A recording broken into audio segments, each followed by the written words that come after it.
ಲೂಕರು ಬರೆದ ಶುಭ ಸಂದೇಶ 14ನೇ ಅಧ್ಯಾಯ 12-14.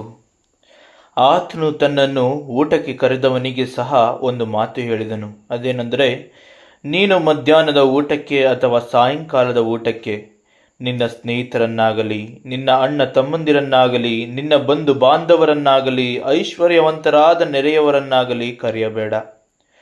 ಒಂದು ವೇಳೆ ಅವರು ಸಹ ಪ್ರತಿಯಾಗಿ ನಿನ್ನನ್ನು ಕರೆದಾರು ಮತ್ತು ನಿನಗೆ ಮುಯ್ಯಿಗೆ ಮುಯ್ಯಾಗುವುದು. ಆದರೆ ನೀನು ಔತಣ ಮಾಡಿಸುವಾಗ ಬಡವರು, ಊನವಾದವರು, ಕುಂಟರು, ಕುರುಡರು ಇಂಥವರನ್ನು ಕರೆ. ಅವರು ನಿನಗೆ ಮುಯ್ಯಿಗೆ ಮುಯ್ಯಿ ಮಾಡುವುದಕ್ಕೆ ಏನೂ ಇಲ್ಲದವರಾಗಿದ್ದರೂ ನೀತಿವಂತರು ಜೀವಿತರಾಗಿ ಎದ್ದು ಬರುವಲ್ಲಿ ನಿನಗೆ ಮುಯ್ಯಿಗೆ ಮುಯ್ಯಾಗುವುದರಿಂದ ನೀನು ಧನ್ಯನಾಗುವಿ ಅಂದನು. ನಮಗೆ ಇಂದಿನ ವಾಕ್ಯ ತಿಳಿಯಪಡಿಸ್ತದೆ, ನಿಜವಾಗಿಯೂ ಪರಲೋಕದಲ್ಲಿ ಅತಿ ಧನ್ಯತ್ವದ ಜೀವಿತವನ್ನು ಹೊಂದ್ಕೊಳ್ಬೇಕು ಅಂದರೆ ನಾನಿಲ್ಲಿ ಏನು ಮಾಡಬೇಕು ಅಂತ ಸ್ಪಷ್ಟವಾಗಿ ಹೇಳ್ತಾರೆ. ನಿಜವಾಗಿ ಹೌದು, ಇದನ್ನು ನಾವು ಪಾಲಿಸಿದರೆ, ನಾವು ನಿಧಾನವಾಗಿ ಯೋಚನೆ ಮಾಡಿದ್ರೆ ನಮ್ಗೆ ಗೊತ್ತಾಗುತ್ತೆ, ಹೌದು ನಾನು ಯಾಕೆ ನನ್ನವರಿಗೇ ನಾನು ಮಾಡ್ತಾ ಇದ್ದೀನಿ, ನಾನು ಯಾಕೆ ಶ್ರೀಮಂತರು ಬಡವರು ಇವರ ಬಗ್ಗೆ ಗಮನಿಸ್ತಾನೆ ಇಲ್ಲ, ಇದ್ದವರಿಗೇ ಮಾಡೋದಕ್ಕೆ ಹೋಗ್ತಾ ಇದ್ದೀನಿ, ಯಾಕೆ ಬಲಿಷ್ಠರಿಗೆ ನಾನು ಸಪೋರ್ಟ್ ಮಾಡ್ತಾ ಇದ್ದೀನಿ. ಈ ವಿಚಾರವನ್ನೆಲ್ಲ ಗಮನಿಸಿದ್ರೆ ನಮಗೆ ಇಂದಿನ ವಾಕ್ಯದ ಸಾರಾಂಶ ಸ್ಪಷ್ಟವಾಗಿ ತಿಳಿತದೆ. ಯಾಕಂದ್ರೆ ಮನುಷ್ಯರು ಜೀವಿಸುತ್ತಿದ್ದಂತಹ ತಪ್ಪಾದ ದಾರಿಯನ್ನ ತಿದ್ದುವುದಕ್ಕಾಗಿಯೇ ಪ್ರಭು ಯೇಸು ಬಂದಿತು. ಮನುಷ್ಯರು ದಾರಿ ತಪ್ಪಿ ಹೋಗಿದ್ರು, ದೇವರ ರಕ್ಷಣೆಯನ್ನ ಕಳೆದುಕೊಂಡಿದ್ರು. ದೇವರ ರಕ್ಷಣೆಯನ್ನ ಮರುಪಡೆದುಕೊಳ್ಳಲಿ ಎಂಬುದಾಗಿ ಪ್ರಭು ಯೇಸು ಈ ಲೋಕಕ್ಕೆ ಬಂದಿದ್ದು. ಆ ರಕ್ಷಣೆಯನ್ನು ಒದಗಿಸಿಕೊಡುವುದಕ್ಕಾಗಿ ಪ್ರಭು ಯೇಸು ಬಂದದ್ದು. ಹಾಗಾಗಿ ಇಲ್ಲಿ ಒಂದು ಸ್ವಲ್ಪ ದಾರಿ ತಪ್ಪಿದಿರಿ, ಯಾರು ಊಟಕ್ಕೆ ಕರೆದಿರೋರಿಗೆ ಹೇಳ್ತಾ ಇದ್ದಾರೆ, ಇವತ್ತು ನಮಗೆ ಹೇಳ್ತಾ ಇದ್ದಾರೆ, ಸ್ವಲ್ಪ ದಾರಿ ತಪ್ಪಿದ್ದೀರಿ, ನಿಮ್ಮ ದಾರಿಯನ್ನ ಮತ್ತೆ ಸರಿಪಡಿಸಿಕೊಳ್ಳಿ.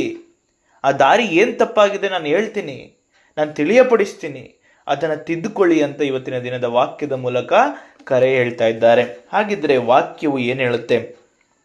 ಆತನು ತನ್ನನ್ನು ಊಟಕ್ಕೆ ಕರೆದವನಿಗೆ ಸಹ ಒಂದು ಮಾತು ಹೇಳಿದನು. ಅದೇನೆಂದರೆ, ನೀನು ಮಧ್ಯಾಹ್ನದ ಊಟಕ್ಕೆ ಅಥವಾ ಸಾಯಂಕಾಲದ ಊಟಕ್ಕೆ ನಿನ್ನ ಸ್ನೇಹಿತರನ್ನಾಗಲಿ, ನಿನ್ನ ಅಣ್ಣ ತಮ್ಮಂದಿರನ್ನಾಗಲಿ, ನಿನ್ನ ಬಂಧು ಬಾಂಧವರನ್ನಾಗಲಿ, ಐಶ್ವರ್ಯವಂತರಾದ ನೆರೆಯವರನ್ನಾಗಲಿ ಕರಿಬೇಡ.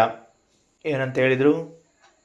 ನಿನ್ನ ಅಣ್ಣ ತಮ್ಮದಿರು, ಬಂಧು ಬಾಂಧವರು, ಶ್ರೀಮಂತರು, ಅಕ್ಕಪಕ್ಕದಲ್ಲಿ ಎಲ್ಲ ರೀತಿಯ ವ್ಯವಸ್ಥೆಯನ್ನು ಹೊಂದಿರುವಂಥವರು, ಅವ್ರನ್ನ ನೀನು ಕರಿಬೇಡ ಅಂತ ಹೇಳ್ತಾರೆ. ಅಂದರೆ ಇವತ್ತು ಯಾರಿಗೆ ನೆರವಿನ ಅಗತ್ಯ ಇದೆಯೋ ಅವರಿಗೆ ನೆರವನ್ನು ನೀಡ್ರಿ, ಯಾರಿಗೆ ಹಸಿವೆ ಇದೆಯೋ ಅವರಿಗೆ ಆಹಾರವನ್ನು ನೀಡ್ರಿ, ಯಾರು ಬಾಯಾರಿದ್ದಾರೋ ಅವರಿಗೆ ಬಾಯಾರಿಕೆ ನೀಗಿಸ್ರಿ.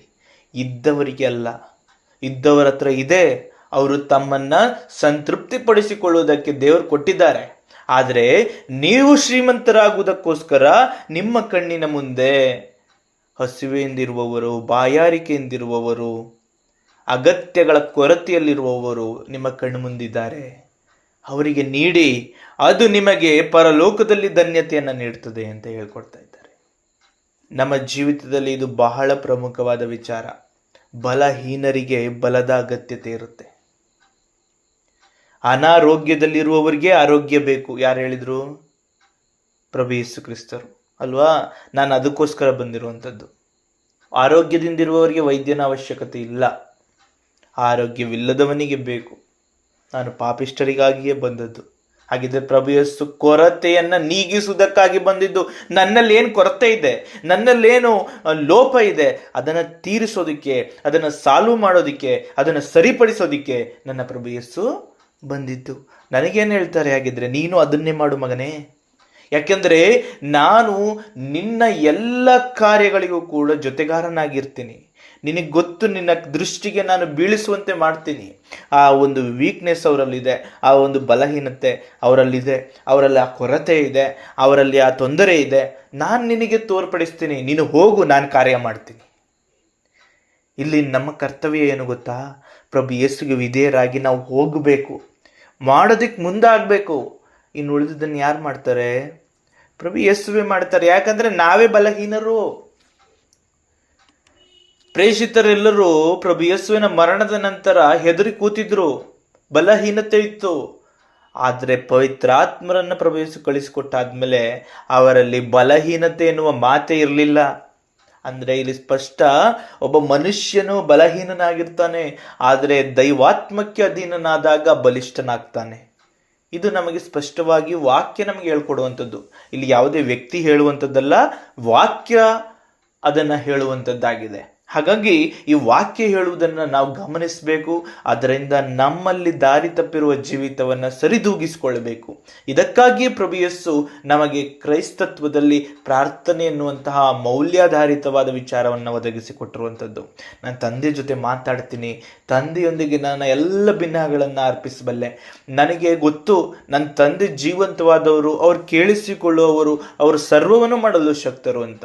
ಹಾಗಿದ್ರೆ ನಾನು ವಿರೋಧಿಗಳನ್ನು ದೇವರೇ ಅವ್ರು ಹಂಗೆ ಮಾಡಿದ್ದಾರೆ ಅವರನ್ನು ದಂಡಿಸು ಅಂತ ಹೇಳೋದ್ರ ಬದಲು ದೇವರೇ ಅವರನ್ನು ಬದಲಾಯಿಸು ಅಂತ ಹೇಳಿದರೆ ಅದೇ ವಿರೋಧಿ ನನಗೆ ಮುಂದೊಂದು ದಿನ ಸ್ನೇಹಿತನಾಗ್ತಾನೆ.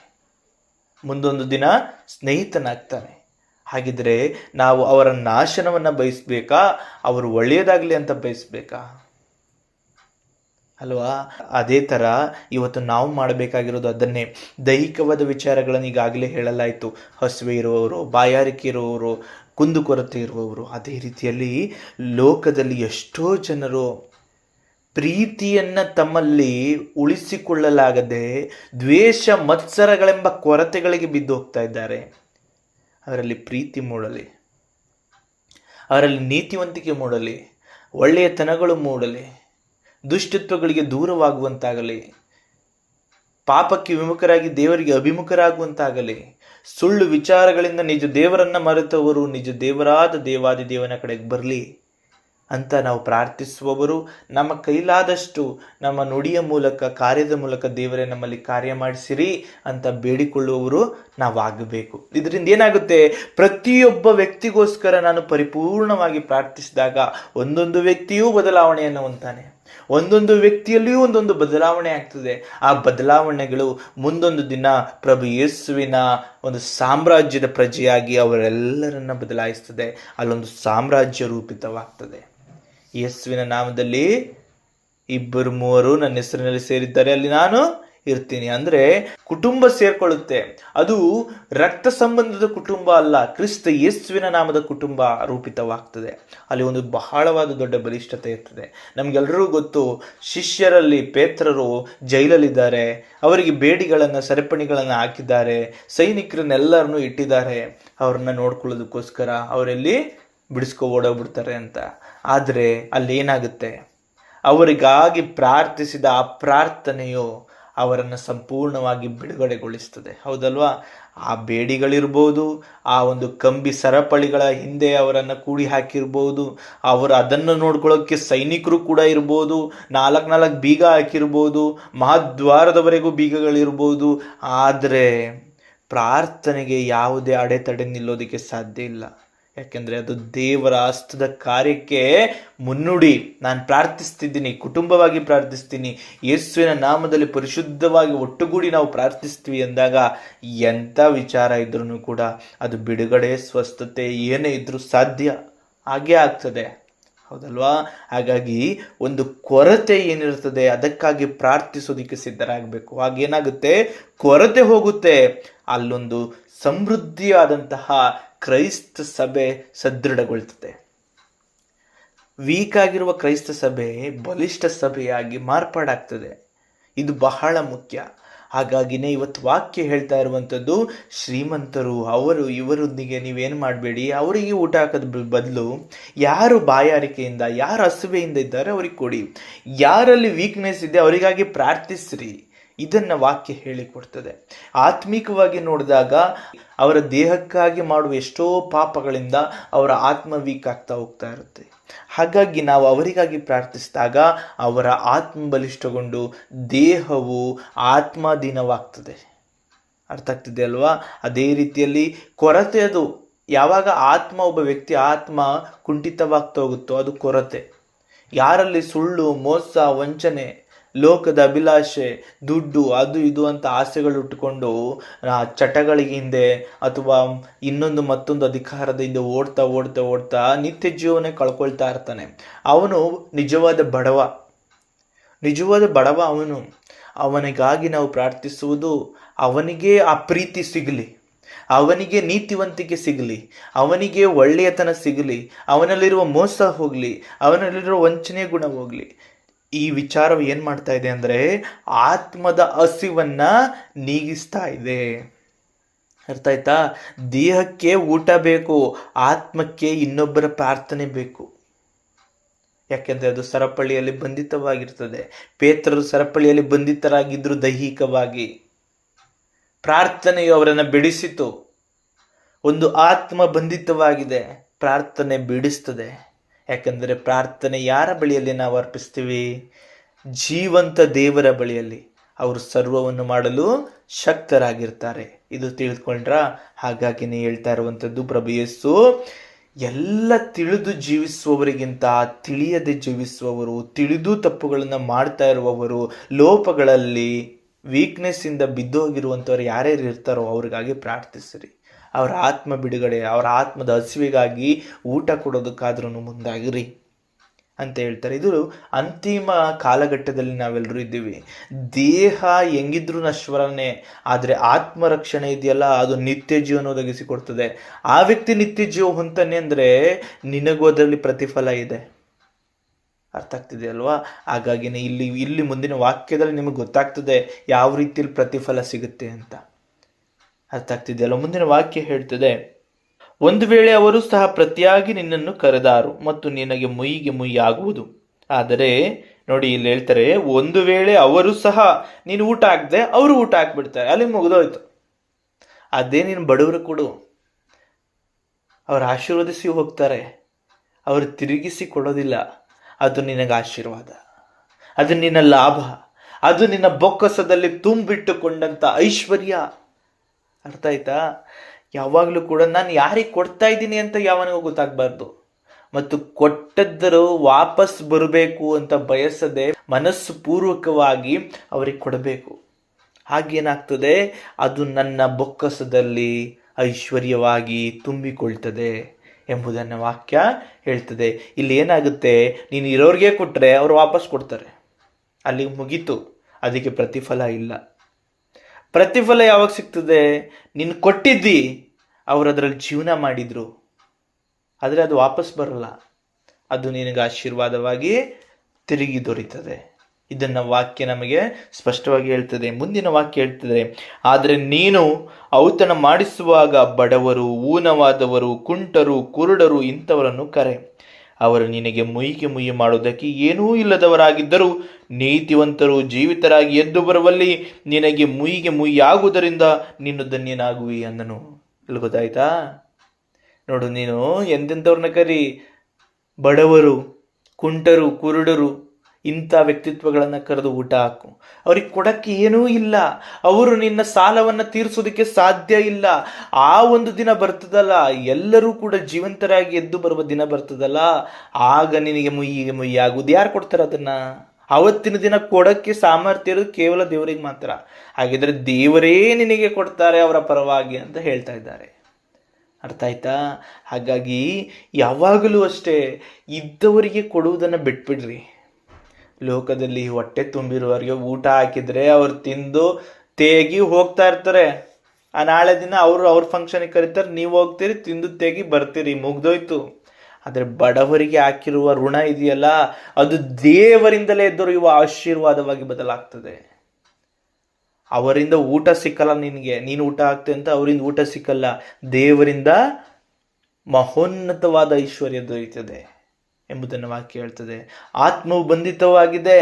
ಅವರು ನಿನಗಾಗಿ ಪ್ರಾರ್ಥಿಸ್ತಾರೋ ಇಲ್ವೋ ಗೊತ್ತಿಲ್ಲ, ಆದರೆ ಆ ಆತ್ಮ ಬಿಡುಗಡೆಗಾಗಿ ನೀನು ಪ್ರಾರ್ಥಿಸಿದೆ, ದೇವರು ಕೇಳಿದ್ರು, ಆ ಬಿಡುಗಡೆ ಆಯಿತು ಅಂದರೆ ಆ ಜೀವಂತನಾಗಿ ಹೇಳುವಾಗ ದೇವರು ಆ ಆಶೀರ್ವಾದದ ಭಂಡಾರದಲ್ಲಿ ನಿನಗೆ ತೆಗೆದುಕೊಡ್ತಾರೆ. ನೀನು ಪ್ರಾರ್ಥನೆ ಮಾಡಿದ ಅವನಿಗೆ ಗೊತ್ತಿಲ್ಲ, ನೀನು ಏನು ಮಾಡಿದೀಯ ಅವನಿಗೆ ಗೊತ್ತಿಲ್ಲ, ಆದರೆ ಅವನಲ್ಲಿ ಒಂದು ಬದಲಾವಣೆ ಆಯಿತು. ಆ ಕುಟುಂಬದಲ್ಲಿದ್ದ ಕಷ್ಟ ನಿವಾರಣೆ ಆಯಿತು. ಆ ಒಂದು ವೇದನೆಗಳು, ಸರಪಳಿಯಲ್ಲಿ, ತೊಂದರೆಯಲ್ಲಿ, ಕಷ್ಟಗಳಲ್ಲಿ, ಸಾಲಗಳಲ್ಲಿ, ಬಾಧೆಗಳಲ್ಲಿ ಮುಳುಗಿರುವಂತಹ ವ್ಯಕ್ತಿತ್ವಗಳು ಬಿಡುಗಡೆ ಹೊಂದಿದ್ರು. ಇದು ಯಾವ ಮನುಷ್ಯನಿಗೂ ಗೊತ್ತಿರೋದಿಲ್ಲ ನೀನು ಮಾಡಿದ ಕಾರ್ಯ. ಆದರೆ ಯಾರಿಗೆ ಗೊತ್ತಿರ್ತದೆ? ದೇವರಿಗೆ ಗೊತ್ತಿರ್ತದೆ. ಅವರು ಮುಂದಿನ ದಿನದಲ್ಲಿ ಎಲ್ಲರೂ ಜೀವಿತರಾಗಿ ಹೇಳುವ ದಿನದಲ್ಲಿ ನಿನಗೆ ಸರ್ವವನ್ನು ನೀಡ್ತಾರೆ ಎಂಬುದನ್ನು ವಾಕ್ಯ ಹೇಳ್ತದೆ. ಆಗ ನೀನು ಧನ್ಯನಾಗ್ತೀಯಾ ಅಂತ ಹೇಳ್ತಾರೆ. ಹೌದು, ಇಂದಿನ ವಾಕ್ಯ ಅದ್ಭುತವಾಗಿ ಹೇಳ್ತದೆ. ನಿಜವಾಗಿಯೂ ಕೂಡ ಕೊರತೆ ಇರುವವರಿಗೆ ನಾವು ಕೊಡಬೇಕು. ಪ್ರಭು ಯೇಸು ಇದೇ ಸಿದ್ಧಾಂತವನ್ನೇ ಇಟ್ಟು ಜೀವನ ಮಾಡಿದವರು. ಅವರು ಬಂದಿದ್ದು ಯಾರು ಪಾಪಿಗಳೋ ಅವರನ್ನು ರಕ್ಷಿಸೋದಿಕ್ಕೆ, ಅವರು ಬಂದಿದ್ದು ಯಾರು ರೋಗದಲ್ಲಿದ್ದಾರೋ ಅವರಿಗೆ ಆರೋಗ್ಯವನ್ನು ನೀಡೋದಿಕ್ಕೆ, ಯಾರು ಕೊರತೆಯಲ್ಲಿದ್ದಾರೋ ಅವರ ಕೊರತೆ ನೀಗಿಸೋದಿಕ್ಕೆ, ಯಾರು ಬಲಹೀನರಾಗಿದ್ದಾರೋ ಅವರಿಗೆ ಬಲವನ್ನು ನೀಡೋದಿಕ್ಕೆ. ನಮಗೆ ಗೊತ್ತಲ್ವಾ, ವಿಧವೆ ಮಗ ತೀರ್ಕೊಂಡಿರ್ತಾನೆ, ಸಂಪೂರ್ಣ ಕುಟುಂಬ ಏನಾಯ್ತು, ಬಿದ್ದು ಹೋದಂತಹ ಸ್ಥಿತಿಯಲ್ಲಿದೆ. ಅವ್ರಿಗೆ ಮಗನ್ ಕೊಡ್ತಾರೆ, ಅವ್ರ ಕೊರತೆ ನೀಗಿಸ್ತಾರೆ, ಬಲಹೀನತೆಯನ್ನು ನೀಗಿಸ್ತಾರೆ. ಅಂದರೆ ಸ್ಪಷ್ಟವಾಗಿ ತಿಳ್ಕೊಳ್ರಿ, ಎಲ್ಲಿ ಕೊರತೆ ಇದೆಯೋ ಅಲ್ಲಿ ಪ್ರಭು ಯೇಸು ಕಾರ್ಯ ಮಾಡೋಕ್ಕೆ ಸಿದ್ಧರಾಗಿದ್ದಾರೆ. ಹಾಗಿದ್ರೆ ನಾನು ಪ್ರಾರ್ಥಿಸಿದ್ರೆ ಆ ಕೊರತೆಯ ಜಾಗದಲ್ಲಿ ಪ್ರಭು ಯೇಸು ಕಾರ್ಯ ಮಾಡೋದಿಲ್ವಾ? ಮಾಡ್ತಾರೆ. ನಾನು ಬಲಿಷ್ಠನಾಗಬೇಕು. ಫಸ್ಟು ನನ್ನನ್ನು ಶುದ್ಧ ಮಾಡ್ಕೊಳ್ಬೇಕು. ನನ್ನ ಜೀವಿತದಲ್ಲಿ ನನ್ನಲ್ಲೇ ಸುಳ್ಳು, ನನ್ನಲ್ಲೇ ಮೋಸ, ನನ್ನಲ್ಲೇ ವಂಚನೆ, ನನ್ನಲ್ಲೇ ದ್ರೋಹ, ನನ್ನಲ್ಲೇ ಅನೀತಿವಂತಿಕೆ, ನನ್ನಲ್ಲೇ ಅಪ್ರಾಮಾಣಿಕ ಜೀವಿತ, ನನ್ನಲ್ಲೇ ದ್ವೇಷ ಮತ್ಸರದ ಜೀವಿತ ಎಂಬಂಥ ಗೋಡೆಗಳನ್ನ ಕಟ್ಕೋಬಿಟ್ಟು ನಾನು ಪ್ರಾರ್ಥಿಸ್ತಾ ಇದ್ದರೆ ಅಲ್ಲಿ ಕಾರ್ಯ ಆಗೋದಿಲ್ಲ, ನನಗೆ ದೇವರ ಆಶೀರ್ವಾದ ದೊರೆಯೋದಿಲ್ಲ. ಫಸ್ಟು ನನ್ನ ಸುತ್ತಲಿರುವ ಗೋಡೆಗಳನ್ನು ನಾನು ಕೆಡವಿ ಹಾಕಬೇಕು. ನನ್ನಲ್ಲಿರುವ ದ್ವೇಷ, ಮತ್ಸರ, ಹೊಟ್ಟೆ ಕಿಚ್ಚು, ಅಸೂಯೆ, ಇನ್ನೊಂದು ಮತ್ತೊಂದು ಅನ್ನುವಂಥ ಎಲ್ಲ ದುಷ್ಟತ್ವಗಳು, ಪಾಪಗಳನ್ನು ನಾನು ಒಡೆದಾಕಿ ಪ್ರಾರ್ಥನೆಗೆ ಕೂತ್ಕೊಂಡಾಗ ನಿಜವಾಗಿಯೂ ದೇವರು ನಮ್ಮ ಪ್ರಾರ್ಥನೆಯನ್ನು ಕೇಳ್ತಾರೆ. ಆ ಕುಟುಂಬಗಳನ್ನು ರಕ್ಷಿಸ್ತಾರೆ, ನಮ್ಮ ಕುಟುಂಬವನ್ನು ರಕ್ಷಿಸ್ತಾರೆ, ಸುತ್ತಲ ನಾವು ಪ್ರಾರ್ಥಿಸುವ ಕುಟುಂಬಗಳನ್ನು ರಕ್ಷಿಸ್ತಾರೆ, ಕಾದು ಕಾಪಾಡ್ತಾರೆ. ನಿಜವಾದ ಕ್ರೈಸ್ತ ಸಭೆ ಬಲಿಷ್ಠಗೊಳ್ಳೋದಕ್ಕೆ, ಕಾರ್ಯ ಮಾಡೋದಕ್ಕೆ ಸಾಧ್ಯ ಆಗ್ತದೆ. ದೈವ ಕಾರ್ಯಕ್ಕೆ ನಾವೊಂದು ಚಿಕ್ಕ ಸಾಧನವಾಗ್ತೀವಿ. ಇದಕ್ಕಿಂತ ಭವ್ಯವಾದ ಆಶೀರ್ವಾದ, ಧನ್ಯತೆ ಇನ್ನೊಂದಿಲ್ಲ. ಹಾಗಾಗಿ ದೈಹಿಕವಾಗಿಯೂ ಕೊರತೆಯಲ್ಲಿರುವವರಿಗೆ ಮಾಡ್ರಿ, ಆಧ್ಯಾತ್ಮಿಕವಾಗಿಯೂ ಕೊರತೆಯಲ್ಲಿರೋರಿಗಾಗಿ ಪ್ರಾರ್ಥಿಸ್ರಿ. ಇದು ಇಂದಿನ ವಾಕ್ಯ ನಮಗೆ ತಿಳಿಯಪಡಿಸುವಂಥದ್ದು. ಇದರ ಮುಖಾಂತರವಾಗಿ ಪರಲೋಕ ಸಾಮ್ರಾಜ್ಯದಲ್ಲಿ ನೀವು ಧನ್ಯರಾಗ್ತೀರಿ ಎಂಬುದನ್ನು ವಾಕ್ಯ ತಿಳಿ ಹೇಳ್ತದೆ. ಹಾಗಾಗಿ ದೇವರೇ, ನಮ್ಮ ಹೃದಯಗಳನ್ನು ತೆರೆಯಿರಿ. ನಾವು ನಿಜವಾಗಿಯೂ ಅಂತಹ ವಿಶಾಲ ಹೃದಯವುಳ್ಳವರಾಗುವಂತೆ, ಮಮತೆಯ ಕರುಣೆಯ ಹೃದಯವುಳ್ಳವರಾಗುವಂತೆ ಕೃಪೆ ಮಾಡಿರಿ. ನಮ್ಮ ಹೃದಯವು ಆ ಕಡೆಗೆ ತಿರುಗಬೇಕು ಸ್ವಾಮಿ. ಲೋಕದಲ್ಲಿ ನಾವು ಅತಿಯಾದ ಅಭಿಲಾಷೆಯಿಂದ ಓಡುವಾಗ ನಾವು ಸಹಾಯ ಮಾಡೋದಾಗಲಿ, ನಾವು ಸಪೋರ್ಟಾಗಿ ನಿಲ್ಲೋದಾಗಲಿ ಕೇವಲ ಇರೋರಿಗೆ, ಅಧಿಕಾರದಲ್ಲಿರೋರಿಗೆ ಆಗಿರುತ್ತೆ. ನಮ್ಮ ಹೃದಯಗಳನ್ನು ನೀನು ತೆರೆದರೆ ಸ್ವಾಮಿ, ನಾನು ಬಲಹೀನರನ್ನು ನೋಡಲು ಸಾಧ್ಯ. ಅವರಿಗೆ ಕೊಡಲು ನೀನು ಆಶೀರ್ವಾದವಾಗಿ ನೀಡಿದರೆ ನಾನು ಅವರಿಗೆ ನೀಡಲು ಸಾಧ್ಯ. ನಮ್ಮ ಹೃದಯಗಳನ್ನು ತೆರೆದರೆ ನಾವು ಅವರಿಗಾಗಿ ಪ್ರಾರ್ಥಿಸಲು ಸಾಧ್ಯ. ಕೃಪೆ ಮಾಡಿ ಕಾರ್ಯ ಮಾಡು ಸ್ವಾಮಿ ಎಂಬುದಾಗಿ ನಮ್ಮನ್ನು ಕರ್ತನಿಗೆ ಅರ್ಪಿಸಿಕೊಳ್ಳೋಣ. ಆಮೇನ್. ಪ್ರೀತಿ ಸ್ವರೂಪನಾದ ತಂದೆಯೇ, ಕೃಪಾಳು ದೇವನೇ, ಹೌದು, ನನ್ನಲ್ಲಿ ಕೊರತೆ ಇದೆ. ನೀವು ವಾಕ್ಯದ ಮೂಲಕ ನಮ್ಮಲ್ಲಿಗೆ ಬಂದಿರಿ, ಸುವಾರ್ತೆಯನ್ನು, ಶುಭ ವರ್ತಮಾನವನ್ನು ತಿಳಿಯಪಡಿಸಿದಿರಿ. ನಿಮಗೆ ಕೋಟಿ ಸ್ತೋತ್ರ. ಹೌದು, ನಮ್ಮಲ್ಲಿರುವ ಬಲಹೀನತೆಗಾಗಿ ನಾವು ನಿಮ್ಮಲ್ಲಿ ಭಿನ್ನಯಿಸ್ತೇವೆ. ನಮ್ಮನ್ನು ಬಲಪಡಿಸಿರಿ, ಏಕೆಂದರೆ ನೀವು ಸೃಷ್ಟಿಸಿದ ನಿಮ್ಮ ಸಾರೂಪ್ಯದ ಆತ್ಮಗಳಿಗಾಗಿ ಪ್ರಾರ್ಥಿಸಬೇಕು. ನಿಮ್ಮ ಅಮೂಲ್ಯವಾದ ಸೃಷ್ಟಿಯಾದ ಮನುಷ್ಯರ, ನಮ್ಮ ದೃಷ್ಟಿಗೆ ಬೀಳುವ ಮನುಷ್ಯರಿಗಾಗಿ ನಾವು ಪ್ರಾರ್ಥಿಸಬೇಕು. ನೀವು ನಮಗೆ ನೀಡಿರಿ ಸ್ವಾಮಿ, ನಾವು ಇನ್ನೊಬ್ಬರಿಗೆ ನೀಡುವ ಹೃದಯವಂತಿಕೆಯನ್ನು ಅನುಗ್ರಹಿಸಿ ನಮ್ಮ ಜೀವಿತವನ್ನು ಸಂಪೂರ್ಣ ಧನ್ಯತಾ ಜೀವಿತವಾಗಿ ಬದಲಾಯಿಸಿರಿ ಸ್ವಾಮಿ. ಹೌದು, ನಮ್ಮಲ್ಲಿರುವ ಕೊರತೆಗಳನ್ನೇ ಹುಡುಕಿ ನೋಡಿ ಚಿಂತೆಗೆ ಒಳಗಾಗಿ ನಾಶಕ್ಕಾಗಿ ಸಿದ್ಧವಾಗ್ತಾ ಇರುವ ನಮ್ಮನ್ನು ದಯಮಾಡಿ ನೀವೇ ನಡೆಸಿರಿ. ಹೌದು, ನೀವಿಂದಿನ ದಿನ ನಮ್ಮನ್ನು ಎಚ್ಚರಿಸಿದ್ದೀರಿ. ಆದರೆ ಆ ಎಚ್ಚರಿಕೆ ಜೀವಿತವು ಕಾರ್ಯರೂಪಕ್ಕೆ ಬರಬೇಕಾದರೆ ಸ್ವಾಮಿ, ನೀನು ನಮ್ಮ ಹೃದಯಗಳನ್ನು ಮುಟ್ಟಬೇಕು, ನೀನು ಹೃದಯವನ್ನು ತೆರೆಯಬೇಕು. ಆಗ ಮಾತ್ರ ನಮ್ಮ ಜೀವಿತವು ಇನ್ನೊಬ್ಬರ ಜೀವಿತದಲ್ಲಿರುವ ಕೊರತೆಗಳಿಗೆ ಆಸರೆಯಾಗಲು ಸಾಧ್ಯ.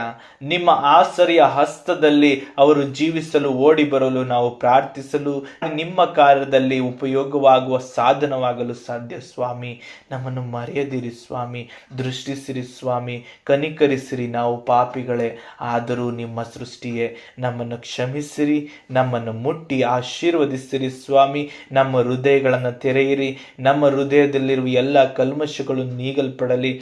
ದ್ವೇಷ, ಮತ್ಸರ, ಹೊಟ್ಟೆಕಿಚ್ಚು, ಅಸೂಯೆ, ಇಂಥ ಎಲ್ಲ ಹಲವಾರು ವಿಚಾರಗಳನ್ನು ನಮ್ಮಿಂದ ತೆಗೆದು ಹಾಕಿರಿ ಸ್ವಾಮಿ. ಸಂಪೂರ್ಣ ಕ್ರೈಸ್ತರಾಗಿ ಇನ್ನೊಬ್ಬ ನನ್ನ ಸಹೋದರನಿಗಾಗಿ ನಾನು ಪ್ರಾರ್ಥಿಸಲು, ನೀನು ನೀಡಿದಂತಹ ಈ ಸುತ್ತಲ ಸಹೋದರ ಸಹೋದರಿಯರಿಗಾಗಿ ಪ್ರಾರ್ಥಿಸಲು, ಅವರ ಕುಟುಂಬಗಳೆಲ್ಲವೂ ನಿನ್ನ ಕಡೆಗೆ ತಿರುಗಿಕೊಳ್ಳುವಂತಾಗಲು ಕೃಪೆ ಮಾಡಿರಿ ಎಂಬುದಾಗಿ ಪ್ರಭು ಯೇಸು ಕ್ರಿಸ್ತರ ಮುಖಾಂತರ ತಂದೆಯಾದ ದೇವರೇ ನಿಮ್ಮನ್ನು ಪ್ರಾರ್ಥಿಸುತ್ತೇವೆ ತಂದೆಯೇ. ಆಮೇನ್.